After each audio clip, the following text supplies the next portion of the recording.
About a year and a half ago, Dragonfly Energy set out to invest in our own infrastructure.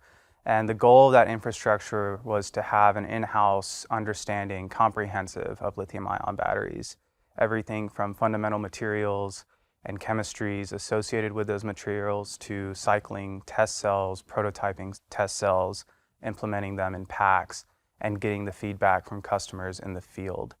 A big portion of that infrastructure investment was, as you mentioned, a lot of Bruker equipment, XRDs, NMR, XRF, FTIR, Raman, and everything you can possibly think of. And really the goal behind that is we want to be able to paint a complete picture of lithium-ion technology and how it works, both from the fundamental, atomistic, molecular level, so we can ensure we're designing very sustainable and electroactive materials, all the way up to a fully assembled pack to ensure we're not releasing a product to market that isn't safe and highest quality.